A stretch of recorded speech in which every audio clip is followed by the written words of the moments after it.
educación es absolutamente extraordinaria. De hecho, habría que decir que la educación moderna es absolutamente incomprensible sin algo que se conoce como la Reforma. Y es así por una razón enormemente sencilla, que incluso investigadores de la historia de la educación, que en absoluto son protestantes o que tienen ninguna simpatía por la Reforma, han percibido desde el principio. A lo largo de la Edad Media y en contra de lo que había sido el cristianismo del primer siglo, siglo y pico aproximadamente, se va produciendo un desprendimiento creciente del cristianismo de la educación.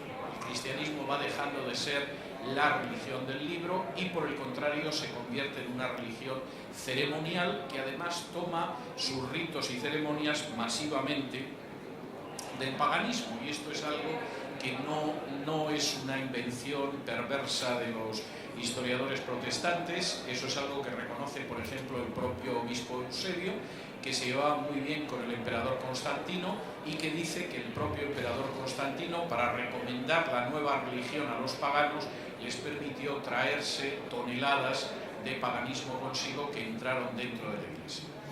En ese sentido, eso tuvo enormes consecuencias. Por ejemplo, esta mañana veíamos cómo había cambiado totalmente la visión de la mujer. Ayer veíamos cómo había cambiado la visión del trabajo. Cambió la visión de la educación. Porque de ser una religión del libro, por decirlo de alguna manera convencional, de pronto el cristianismo se convirtió en una religión ritual más que además absorbía generosísimas raciones del ritual pagano. La Reforma, sin embargo, al regresar a la Biblia, se encontró con el hecho de que no era posible, como había sido posible a lo largo de la Edad Media, ser creyente, analfabeto y llegar a santo.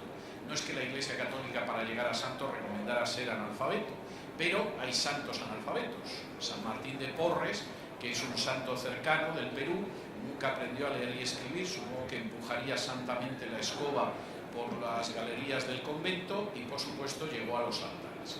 Eso era algo absolutamente implanteable dentro del mundo de la Reforma, siquiera porque los reformadores se encontraban con ese texto de Josué capítulo 1 y versículo 8, donde el propio Dios le dice a Josué que para que pueda prosperar en la vida, para que le vaya bien, tiene que meditar día y noche en el libro que él le ha entregado a Moisés.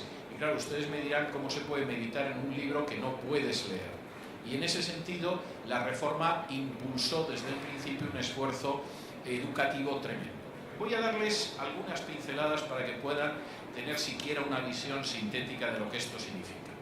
El 21 de mayo de 1536, subrayo la fecha, 1536, se estableció la primera escuela pública, obligatoria y gratuita de la historia.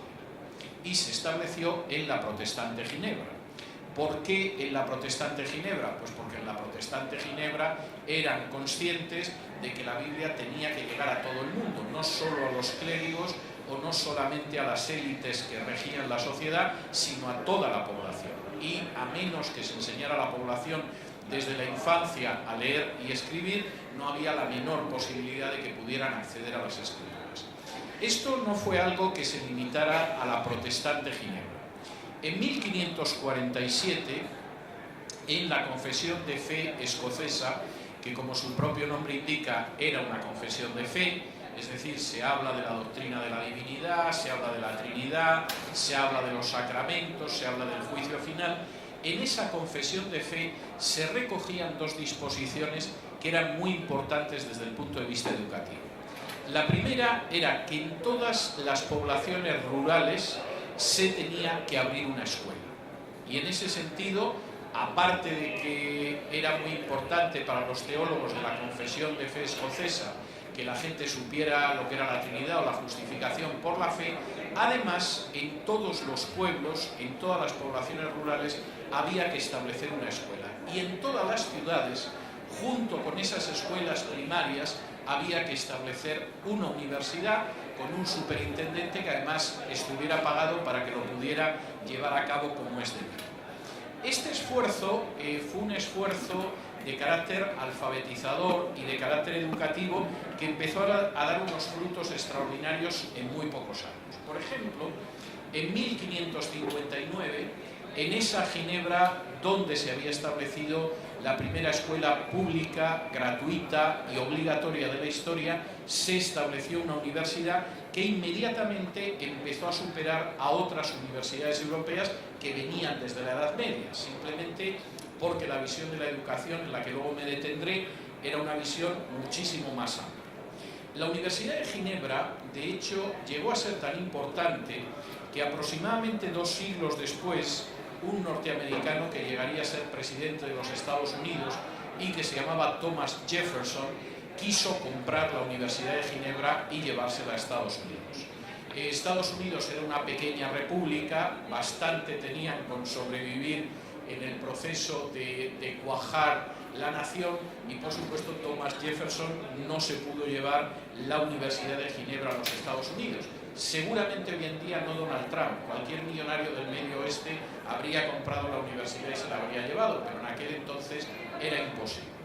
En cualquiera de los casos, y esto sí que es enormemente interesante, el esfuerzo universitario tuvo unas consecuencias verdaderamente tremendas, como es el hecho de que las grandes universidades todavía de hoy en día las establecieron reformados en el norte de América. Harvard es una universidad que se crea apenas a los 6 años de que los puritanos lleguen al territorio que ahora se conoce como Estados Unidos, y después de Harvard vino Yale, vino Princeton y vinieron otras universidades en este sentido, y luego me detendré algo más en ello. De alguna manera esto tenía una enorme lógica, y les voy a dar una cifra que resulta, yo creo que bastante clara. Cuando a mediados del siglo XVII un conjunto de disidentes religiosos, puritanos, suben en Inglaterra a un barco conocido como el Mayflower y se dirigen hacia las Indias Occidentales, lo que ahora es Estados Unidos, el 80% de los varones sabe leer y escribir, a mediados del siglo XVII. El 70% de las mujeres sabe leer y escribir. La cifra era muy buena para la época, pero tengo que decirles que en otros medios protestantes se había superado. A mediados del siglo XVII, entre los cuáqueros, el 100% de los hombres, el 100% de las mujeres sabía leer y escribir, se consideraba que era normal. Para que se hagan una idea de lo que significó ese impulso reformado en la educación, baste decirles que cuando a inicios del siglo XIX Hispanoamérica decide emanciparse del Imperio Español, la tasa de alfabetización en Hispanoamérica no llega al 10%. Eso, por supuesto, 2 siglos, siglo y medio aproximadamente después de que los puritanos del Mayflower llegaran al norte del continente. Pero no crean ustedes que era porque el Imperio Español trataba especialmente mal a lo que se conocía como los españoles del otro hemisferio, es decir, a los hispanoamericanos. No, la tasa de alfabetización en España tampoco llegaba al 10%.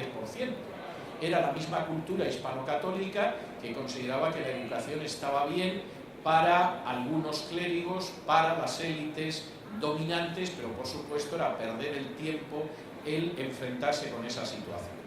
Las primeras leyes educativas que se conocen en el mundo católico ya son de la segunda mitad del siglo XIX, mientras que las primeras leyes educativas en el mundo de la Reforma son de la primera mitad del siglo XVI, nosotros tuvimos que esperar hasta el siglo XIX. En el caso de la Argentina, la primera ley, además de educación universal, gratuita y obligatoria, fue de 1884. Entre 1884 y 1536 median casi 3 siglos y medio, no es poca diferencia. Y por cierto, tengo que decir que la ley, que se debe a Julio Argentino Roca, tuvo una oposición feroz por parte de la Iglesia Católica. Los obispos argentinos se resistían a una ley de educación pública, gratuita y obligatoria, pero incluso el nuncio de su santidad protestó contra la ley 1420, considerando que era indigna. No es que los obispos de Argentina fueran más terribles, no, pasó igual en España. En España la primera ley educativa es apenas unos años antes de la Argentina, es la ley Moyano, y tuvo una resistencia feroz de los obispos españoles que, por ejemplo, utilizaron argumentos del tipo de que una ley de obligación de educación obligatoria no respetaba la libertad de los padres, porque a lo mejor los padres querían que los hijos fueran analfabetos, y si querían que fueran analfabetos, ¿por qué se lo iba a impedir el Estado? De manera que en ese sentido eso implicó una diferencia educativa entre el mundo de la reforma y el mundo de la contrarreforma verdaderamente espectacular. La ley española es de 1857, o sea que, como ven ustedes, no anduvimos a mucha distancia de la nación hermana argentina.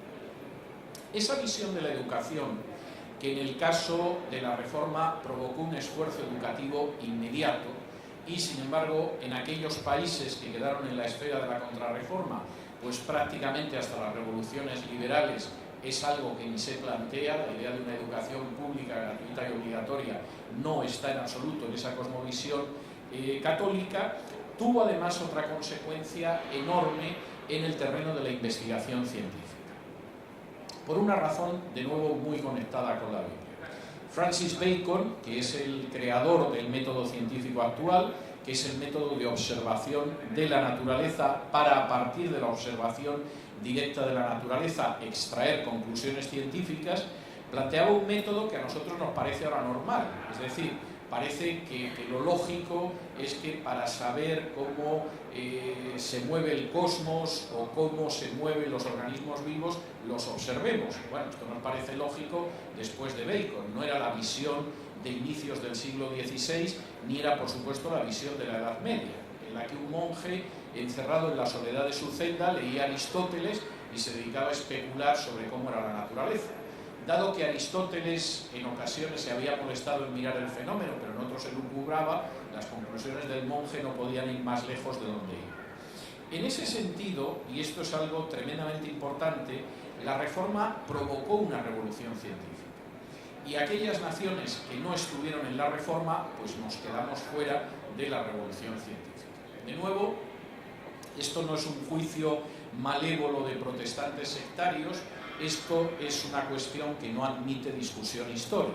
Un personaje tan poco sospechoso como el filósofo Antonio Tobar, posiblemente uno de los intelectuales españoles más importantes del siglo XX, un personaje que lo mismo escribía biografías de Sócrates y de Platón y tenía un dominio enorme del mundo helénico, que conocía también el alemán, que fue uno de los intérpretes en la entrevista entre Franco y Hitler, pues podía decir a inicios de los años 70 del siglo pasado lo siguiente: mitigue usted si quiere lo que le digo, pero creo que hay que decirlo de una vez y en voz alta.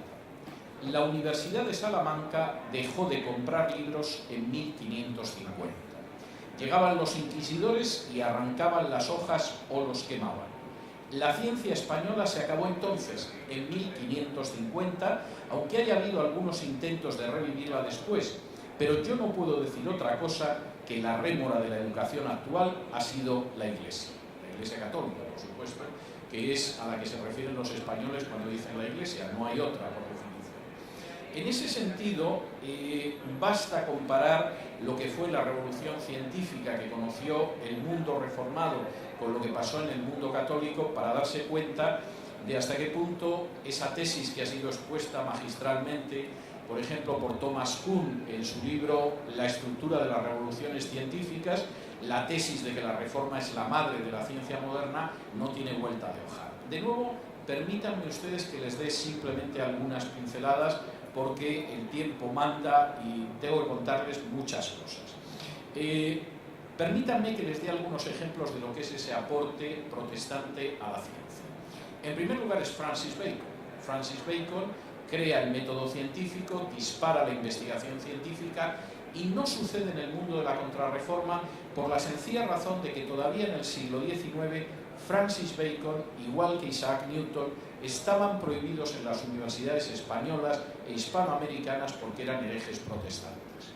Es curioso como, por ejemplo, autores españoles que leían de contrabando algunos de estos libros pedían una y otra vez a las autoridades académicas e incluso al rey de España que permitieran la enseñanza de Francis Bacon y de Newton, porque aplicaban el método científico, y la respuesta siempre era que en las universidades españolas no se iba a enseñar la ciencia que practicaban y que habían descubierto los herejes. con lo cual llegamos al siglo XIX todavía rigiéndonos por la escolástica de Santo Tomás. En el otro lado las cosas eran muy distintas. Francis Bacon crea en un momento determinado el método científico. Johannes Kepler, que además era un piadoso luterano, revoluciona las matemáticas y la astronomía trabajando con la luz y trabajando con las leyes del movimiento planetario, y establece una verdad que ahora no negaría a nadie, y es el hecho de que la Tierra gira alrededor del Sol y no el Sol alrededor de la Tierra, que fue lo que le costó a Galileo que le silenciaran de por vida. De hecho, todavía hay un pequeño grupo de gente que escribe libros intentando demostrar que es el Sol el que gira alrededor de la Tierra. Es un grupo pequeño de católicos bastante fanáticos que, con tal de demostrar que la condena de Galileo estaba motivada, han publicado 2 o 3 libros, y uno lo lee y verdaderamente es de esas cosas que causa paso. Aparte de Bacon y de Kepler, Robert Boyle, por ejemplo, cuya ley todavía se estudiaba cuando yo estudiaba física y química siendo un muchachito, fue el creador de la química moderna. Pero aparte de crear la química moderna y ser uno de los fundadores de la Royal Society en Inglaterra, fue también un personaje que pagó de su bolsillo una traducción del Nuevo Testamento al turco, porque tenía un enorme interés en poder compartir el Evangelio con los musulmanes. Isaac Barrow, que fue maestro de óptica y además maestro de Isaac Newton, su mentor, era un personaje que no solamente era un gran científico, es que además era un más que elocuente teólogo, y las predicaciones eran tan buenas que los parlamentarios ingleses de la época copiaban la estructura de sus predicaciones para sus discursos en el Parlamento. No hace falta decir que el descubridor de las bacterias, Antoine Leuwenhoek, era también un piadoso evangélico.